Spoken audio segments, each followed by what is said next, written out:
All right, Nick. Los Angeles Chargers, big matchup, big divisional game against a rival and opponent, Denver Broncos. Obviously, Russell Wilson's in town with the Broncos now. So, Chargers have an opponent against them. But surprisingly enough, I wouldn't be so much worried about who's running things behind the center. I would be worried about the other side of the ball. This Broncos defense has seemed to be somewhat of a juggernaut as of late. Yet to be seen if they can match up against a team like the Chargers, who've been rolling as well on the other side of the ball. They've kind of seemed they found a new offensive identity for themselves that we think might be beneficial for them going forward. But we're going to get into all of that in just a moment. But Chargers fans, we got to know Monday night matchup, primetime football. This is when the lights are the brightest. Will the Chargers shine? Let us know. What is the score of this game going to be? Let us know your predictions in the comments below. What is the score of the Chargers Broncos game going to be?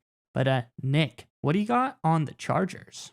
Yeah, so obviously the narrative coming into this game is it's sort of strength on strength, right? You have the Chargers offense, which is high powered, led by Justin Herbert, obviously, against the Broncos defense that's, reportedly very good. They give up very few points per game. They only average to give up 16 points per game. That's one of the higher ranks in the NFL.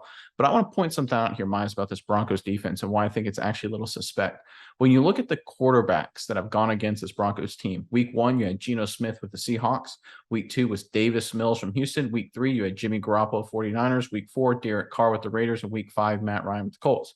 If you go through that list, the only guy who really jumps off the page right now is probably Derek Carr for the Raiders, who's a quality quarterback. Matt Ryan he's gone up there in age. He's not anywhere close to where he was a few years ago. Geno Smith's fine. He's been okay. Davis Mills and Jimmy Garoppolo, nothing special. So this is really the first chance for this Broncos defense to go up against a really star-studded elite quarterback, which Justin Herbert is. And if I circle back to that Raiders game, the Raiders actually put up 32 points against this Broncos defense, again, with a halfway respectable quarterback in Derek Carr. And obviously, Herbert is much better than Carr.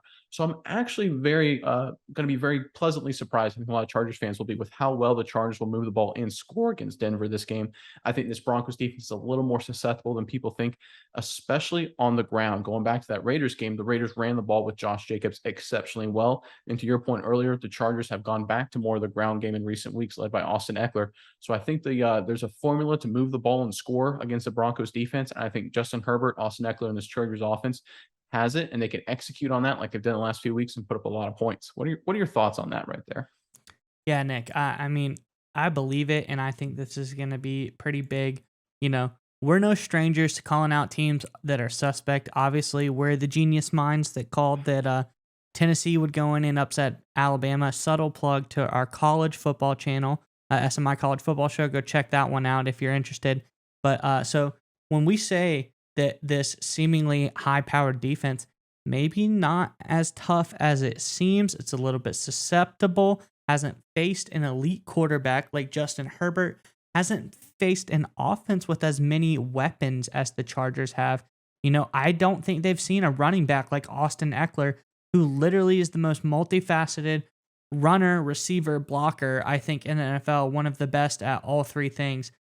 So this is a Chargers team that could potentially give them some fits and put up some points. Like you said, the Raiders were able to put up 30 plus points on this Denver defense. So I think that the Chargers are much better offensively than the Raiders. So there's no reason they could put up as much or more points than the Raiders have. But overall, I'm expecting Eckler to have a big day. I'm expecting Mike Williams to have a big day as always. And, I want to see this offensive line shine against the front four of the Broncos. This will be another big tester day for Jamari Sawyer, a guy who's come in as a young player and done really, really, really well so far this season. Well. And crazily impressive. So I'm excited to see how that pans out. And on defense for the Chargers as well, they're gonna do fine. So they have Khalil Mack, you got Derwin James. Like, what more can you ask for in that?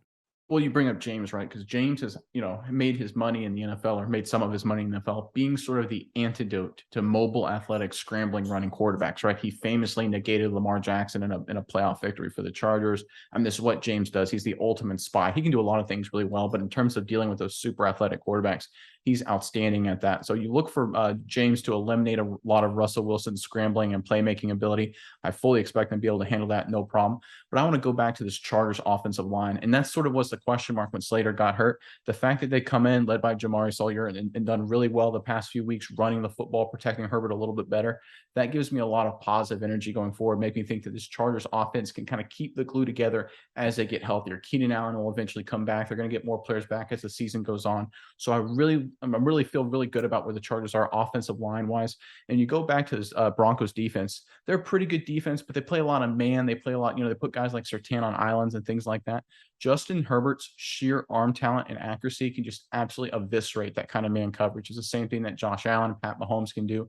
So that's sort of the counterbalance to that. So again, whatever Denver supposedly is good at, the Chargers have an answer to on their side. And that's why I think they're in a strong position to win this game. Vegas has them at a 4.5-point favorite right now. I think it's actually more in their favor. I'm looking at a 31-21 Chargers victory over Denver.